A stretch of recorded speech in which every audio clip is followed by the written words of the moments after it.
Closing arguments for the YNW Melly murder trial is happening as this video goes public. And I'd figure we go to YNW Melly's Reddit and see what people are talking about, even though Reddit isn't the most trustworthy place for information. Juries are unpredictable, and acting like the defense or the prosecution have a home run case is silly. None of us can predict what a jury will do in this instance. The defense have been questionable, but so is the prosecution. The prosecution had a hostile witness, Felicia Holmes, a lead detective who admitted to threatening witnesses and not pursuing all possible leads. No murder weapon, minimal DNA evidence, no motive, and no timeline of events. Well, they had somewhat of a timeline. I kind of disagree with that, but I personally think Melly did it, but there are so many factors that go into a jury saying not guilty or guilty. We know the defense didn't do great, but everyone acting as if the prosecution have presented a bulletproof case are crazy. He will be found guilty within 2 hours. I think this is actually gonna be a little bit longer of deliberation period here. Like, I think it's gonna take at least a few days, in my opinion, because there's so much evidence and shit to go through. I'll be shocked if it's within hours. The trajectory, all the testimony, the cell phone evidence could get confusing. Shit could get real confusing. I think they're going to request a lot of stuff. Why doesn't the defense just say Melvin did it? All right, that's actually pretty funny. Apparently both the state and defense want 4 hours each for closing arguments. I'm pretty sure the judge denied that, or I think the judge denied that. I think if I were to guess, they're probably going to get like an hour to 2 hours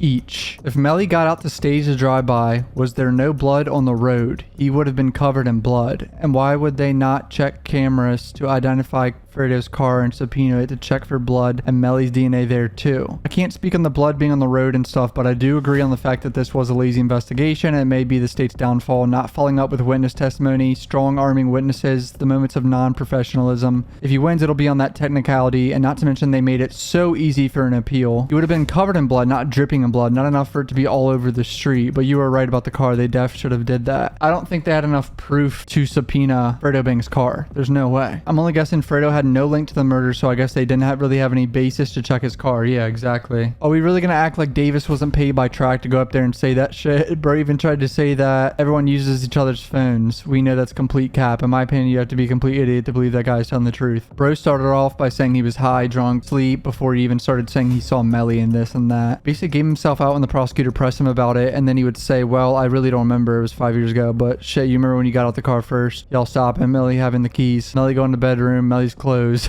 Why do y'all think Melly took the satchel that Juvie carried out with him? I think he had a gun in his and Juvie had one in his. Then they both used guns to stage the drive-by. Also, I wonder if he had the guns in the woods after Fredo picked him up or what, because I remember Jacoby saying him, Track, Melly, and Borton all went the next day and picked up 2 guns from a wooded area that Bortland pointed out. Juvie probably had a gun in his satchel too. Agreed, there must have been guns in those. Where did Juvie's go? Dead people can't move objects. It's very suspicious. Yeah, I pointed that out in a previous video. None of the bags were recovered on video. Like, not Melly's satchel, obviously, or Juvie's. That Juvie was carrying like a bag outside, and that was never recovered.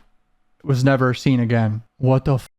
That's so sus. If you're a Melly fan, you gotta admit that's so sus. Why are bags disappearing? Tight young guns like Melly get passed around in prison like a ham sandwich. I didn't know what I was reading at first. What am I reading? If Melly didn't do it, what happened? For those of you who genuinely believe Melly didn't do it, what do you think happened? Melly did it, gang, but it's not about the truth in court. It's about what you can prove. And I say this as a big fan. If he did do it, he deserves every minute inside the cell. Absolutely depraved and psychotic to be able to execute anyone, let alone a former friend, at point blank range like that while looking them in the eyes. This guy's a menace and society's better off with him behind bars. LOL, Melly killed him and ran out of the car. Then Bortland didn't know what to do, so he covered it up. That's such a dumb comment. The only possible way it wasn't Melly is if Melly switched seats with the person in the front passenger seat in the red car, and there would have been another person with Bortland after the shooting. What? Just too unrealistic. Possible drug deal gone wrong. Have thought this from the beginning. A lot of people didn't know in Florida if a murder is committed during the duration of a drug deal, everyone involved could face life, even if they didn't pull the trigger. So if this happened, none of them would have to admit this. And this is the likely scenario with him driving out to the middle of nowhere in the Everglades. They could have possibly got set up. The person handing the drugs and could have been in the seat Melly was supposedly sitting in. And maybe things went left. Maybe the person tried to fuck them over and possibly Sack and Juvie tried to fuck someone over. This would explain the residue in the car. They could have been busting back at whoever robbed or was involved with them. So this guy's just saying they drove out to the middle of nowhere for a drug deal. But there's none of that on any of the phones though, of them contacting anyone for a drug deal. So that's unlikely. Bortland's trial lose-lose. Borland's options will be slim if Melly is acquitted. His defense will have to argue that he only had GSR from being at the gun range or some other BS. Gun range? There was no gun range involved. His only alibi is the guy who should have been sitting behind him. No evidence of there being an actual drive-by. The better it looks for Melly, the worse it looks for Borland. In all truth, I think both lawyers, Melly, the label, and the fans just sacrificed Borland in some indirect Illuminati way. All right, dude. I'm getting out of here. Anyone who brings up Illuminati, I am just going to disregard.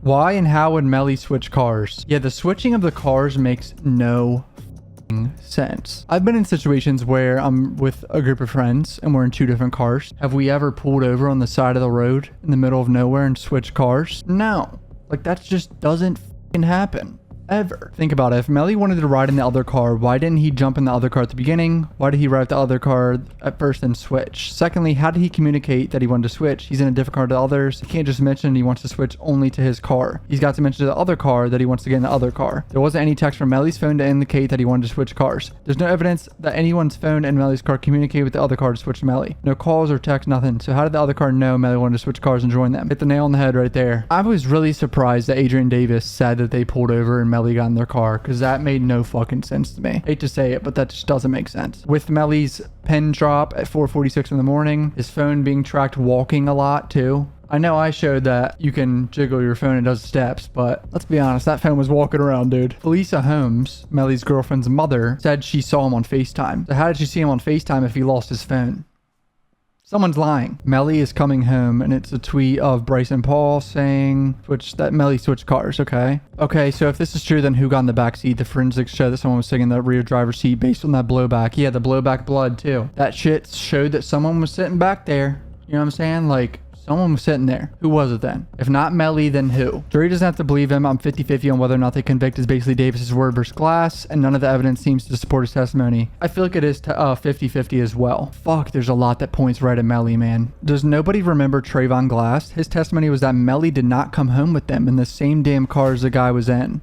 Yeah, that's another contradiction. Adrian Davis says Melly got in the car, but Trayvon Glass says Melly did not get in the car. Someone's lying. He said the same four people that were in there when they left the studio was the actual statement. Either way, dude, today it was saying it was 5 people, not 4. No way he's telling the truth. Evidence don't lie. So which one of these got in the Jeep and killed them then? No way Borland did this alone while driving. There's a third phone in the car they couldn't get into. Dude. The killer left their phone in the car, be for real. The killer did not leave their phone in their car. This guy basically just said that someone switched seats with Melly, killed 2 people, and left his phone on the floor in the car.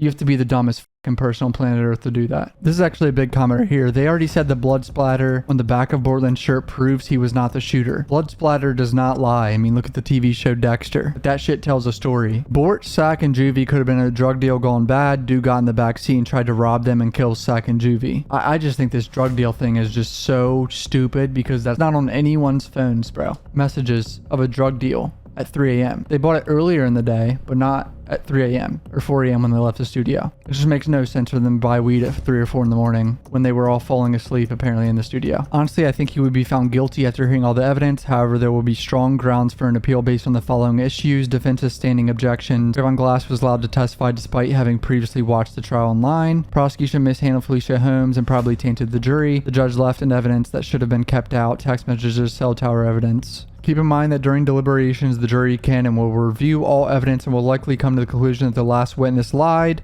The text sent from that phone don't line up with the guy that switched cars. He still needed a ride from the scene. Oh man. It just doesn't make sense to me, dude. I want to believe he didn't do it, but why does everything point right to Melly? Cameras. What I don't get is that they didn't pull tapes from everywhere. If they were told Melly was hiding in the bushes, and apparently, then why didn't they try and find this on video? It was near the Everglades, in the middle of nowhere. There wasn't even street lights, apparently. There was nothing back there on that road. Pembroke Road, there's nothing there. There's not gonna be cameras in that area, bro. Personally, I think the defense did a good job putting doubt in the jurors' minds, which may help him beat the case or at least avoid the DP. If the jury have an ability to use reason, then I seriously doubt the testimony of one person could override all the other powerful evidence. Even if it's circumstantial, the jury doesn't need 100% proof to return a guilty verdict. They only need evidence to show that this is unreasonable to believe anything other than what's being alleged happened. Evidence shows it was not a drive-by. Evidence shows 2 victims were shot from the back seat. Evidence shows Melly was the owner of the cell phone in the question, despite claims it wasn't. Evidence shows Melly got in the seat where the murderers sat. Like, holy shit. There was blowback on the seat. The more I read this Reddit, the more I just everything points to Melly, dude. it's a coin flip. We saw it split down the middle of men and women and people of color and white people. That could be an aspect you have to think about as well. Shit's about to get real interesting the next 7 days, so I'll keep covering this. Subscribe right now. Follow me on Twitter and Instagram. Love you, boys.